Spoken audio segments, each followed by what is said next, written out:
అందరికీ నమస్తే అండి. ఈ చూపించే ఇల్లే మా ఇల్లండి. ఇది మా ఇల్లు చాలా చిన్నదండి. అగ్గిపెట్ట చూడటానికి చిన్ని లెక్క పెడతంత ఉంటుందండి మా ఇల్లు. పెద్ద ఇల్లు అంటూ కాదండి మాది.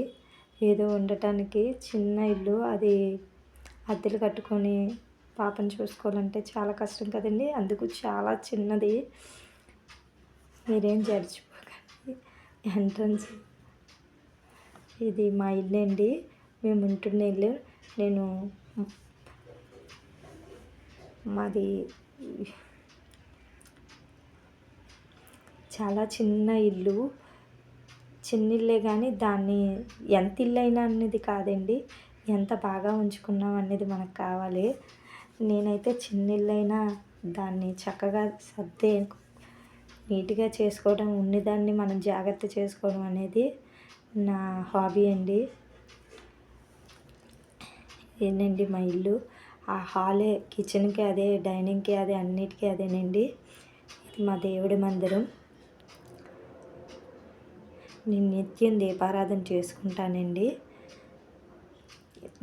అమ్మ నాన్న చనిపోయారండి. ఆవిడ మా పెద్దక్క. వాళ్ళకి కూడా ప్రతిరోజు దీపారాధన చేస్తానండి. ఇంకా నా కోసం వస్తే నా పేరు వరలక్ష్మి అండి. నేను 10th వరకు చదువుకున్నానండి. మాదొక మధ్యతరగతి కుటుంబం. నాకు పెళ్ళయ్యి 12 సంవత్సరాలు అయ్యింది. నాకు ఒక పాప ఉంది. నేనైతే డ్యూటీకి వెళ్తానండి. ప్రతి మార్నింగ్ నేను ఇలా దీపారాధన అన్నీ చేసుకున్నాక పాపకి వంట చేస్తానండి. వంట చేసేసి తనకి లంచ్ బాక్స్ అవి తయారు చేసి వెళ్తానండి. ఈ ఇంట్లో ఉండేదైతే ఈ చిన్న ఇంట్లోని మా బుజ్జింట్లో మా హనమ్మ, మా పాప, నేనే ఉంటామండి. మా పాప పేరు హరిష్ని కామేశ్వరి. ఇంట్లో నేను ముద్దుగా హనీ అంటానండి. తను 7th క్లాస్ చదువుకుంటుంది.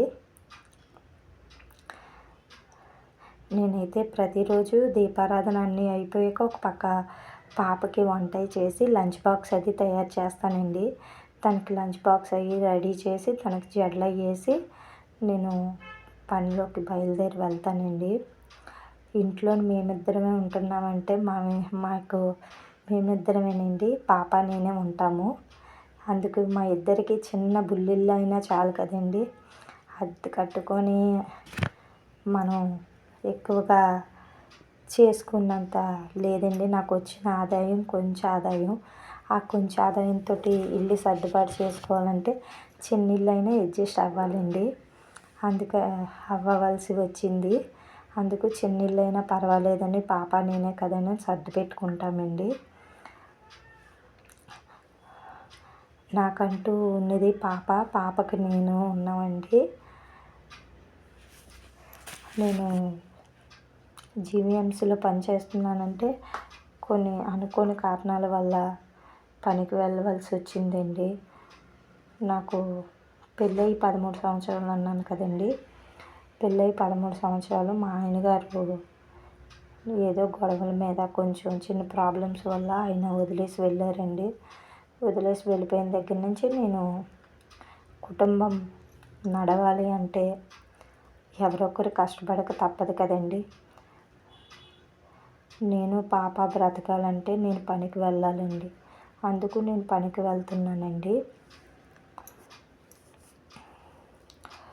నేను చేసే పని అంటే రోడ్డు తుడిచే పని అండి. జీవీఎంసీలోనే హౌస్ కీపర్, రోడ్డు తుడిచే పని.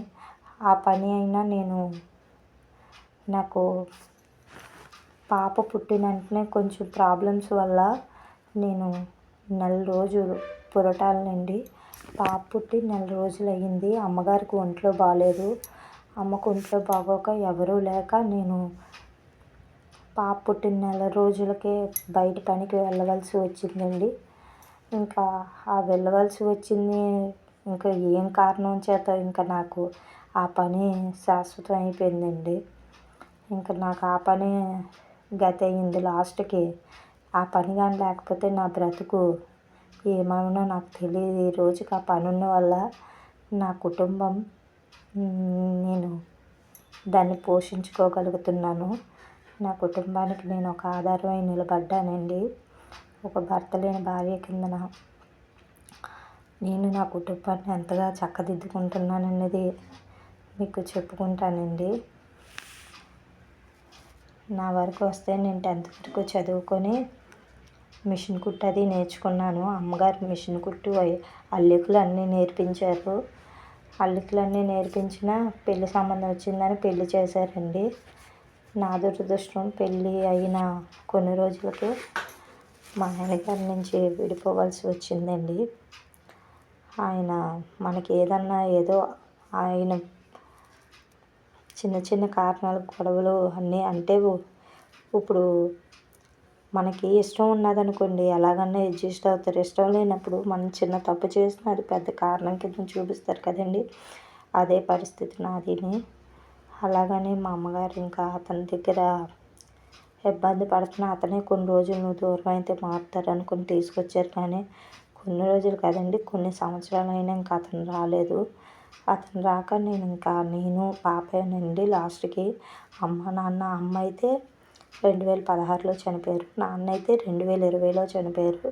అప్పటి వరకు వాళ్ళతో ఈ పని చేసుకుంటూ వాళ్ళు మేము కలిసిమెలిసి ఇంట్లో ఉండేవాళ్ళమండి. ఇప్పుడు వాళ్ళు చచ్చిపోయాక పాప నేనే ఉంటున్నామండి. నేనైతే ఇలా నిత్యం దీపారాధన అన్నీ చేసుకున్నాక పాప లంచ్ బాక్స్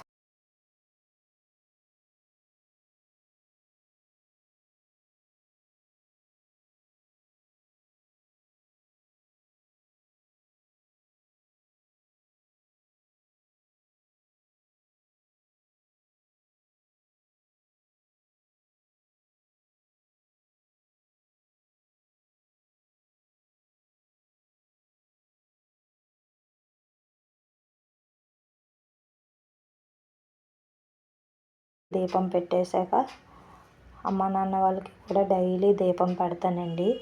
వాళ్ళకి దీపారాధన అన్నీ అయిపోయాక ఇంక వంట దగ్గరికి వచ్చి వంట చేస్తానండి.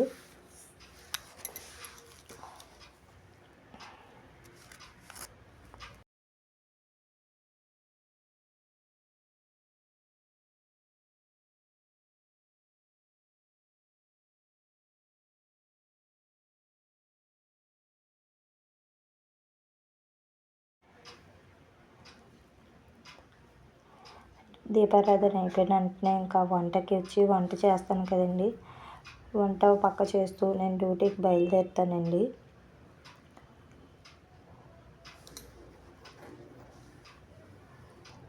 పాపకి లంచ్ బాక్స్ అది రెడీ చేసేస్తుంటానండి. ఉదయం పూటే నేను లేకపోయినా స్కూల్కి వెళ్ళిపోతుందండి.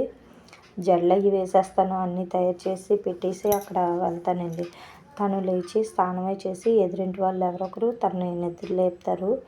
లేపిన వెంటనే స్నానం అది చేసేసి తను కొంచెం తినటానికి